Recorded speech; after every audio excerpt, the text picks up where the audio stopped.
Castlevania Nocturne was recently released, and it's safe to say that it lived up to the expectations that we all had in terms of it being great from a storytelling perspective, a visual perspective, and a performance perspective.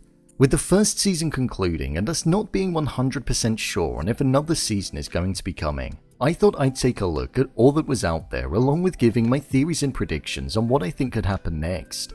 So let's get into it. Here is Castlevania Nocturne Season 2 Everything We Know. Just to let you know, this video will contain spoilers. The release date. The main question that's on everybody's mind is, will there be another season of Castlevania Nocturne? And the answer to that question is, we just don't know yet. Netflix hasn't come out and confirmed whether or not this anime is going to be getting renewed following its debut season. The platform usually takes a couple of weeks to a couple of months before making the decision on if a second season of a show is going to be greenlit. They tend to look at how it sat in the top 10 ranking on the platform, how long it held its position for, how many people watched the show, and also the completion rate, meaning how many people that started episode 1 of the show ultimately went on to finish it. They are the main things that it seems as though Netflix tend to base their decisions on.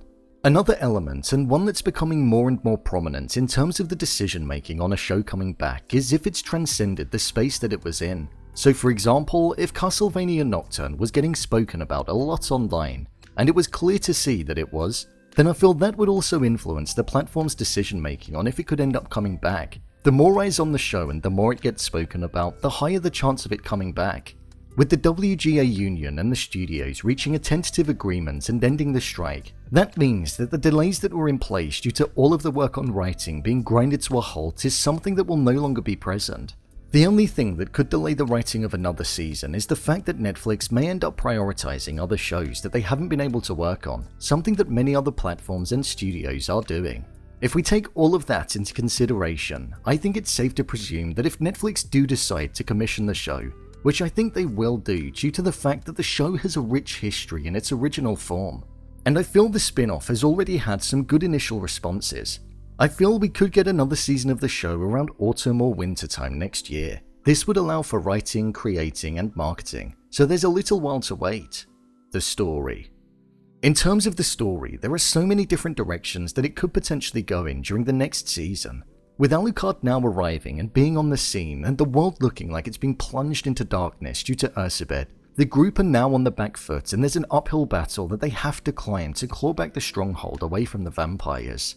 With the death of Drolta, Tera's transformation and transition over to the side of the vampires is one that I think marks an important moment. Drolta was Erzsebet's second in command and her most loyal foot soldier, so I feel with Tera changing, she'll most likely take on that role and responsibility that Drolta used to have. Something which will prove to be hard for Maria to deal with. We didn't really see Maria's response to her mother changing and taking her place instead of her own, so I think that will have a lasting effect on the character, and it may even change Maria for the better, causing her to get stronger and utilizing the pain that she feels in order to want to seek revenge on the vampire messiah.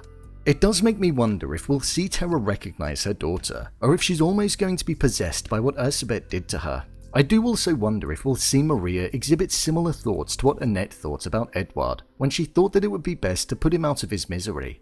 Something which would make an extremely sad moment to watch if it did come true for Maria. With regards to Olrox, I'm hoping that we're going to be seeing him changing sides and fighting alongside Richter. Obviously, that's something that's going to be tough on Richter due to the fact that Olrox is single-handedly responsible for the death of his mother, but I feel we may see the character change sides. There was a line that Mizrak said to Olrox in the finale where he said, "You lost your soul long ago," and it very much looked as though it hurt Olrox, because I don't think he sees himself as the same as the vampires that are looking to take the city. He spoke of the place where he came from being destroyed by people that wanted to claim it, and the vampire's behaviors very much exhibit that same thing.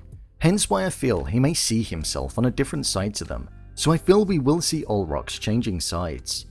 Richter is an extremely powerful individual, arguably the most powerful person that we've seen in the show so far other than the Vampire Messiah and Alucard, and when he was fighting Erzsebet, he did look drastically weaker than what she did.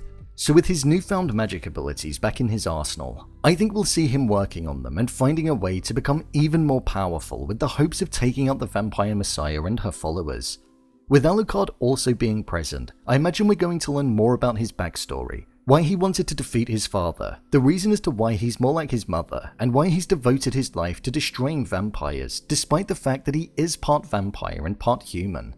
I imagine the theme of the revolution is something that will continue to be prominent as it acts as the metaphorical representation of the time period within this world and the division that's present amongst the public. Annette and Edouard's theme of being enslaved is something which I think will also continue, and it will be a theme that is close to their story. Annette's history of being enslaved and finding her freedom, along with Edouard being a night creature and being trapped in a new form under the church, I think we'll see them utilizing their pain and suffering to help others around them. Like we saw Edouard doing whilst he was trapped, he found his newfound freedom in helping everybody despite the fact that he was stuck, so I hope we get to see more of Edouard's conflicts and how he'll eventually overcome them. Erzsebet doesn't seem to like Edouard due to the singing that he continually does, so with him and Jacques being two night creatures that don't comply with the Vampire Messiah's beliefs, I wonder if they will escape, or if they'll be punished at the hands of the Sun Devourer. Time will tell with that one. There are so many different directions that this season of the show could go in when it comes to the story that could be told. Regardless of all of the individual issues and stories that the characters will be facing, the main story at its core will be about defeating the Vampire Messiah and bringing the light back into the world. The cast. In terms of the cast members, there were no major deaths in terms of the main characters in the show. Well, at least not on the side of the good. On the side of evil, there was a pretty big one that got killed off, which was Drolta, so I think it's safe to presume that we won't be seeing her again.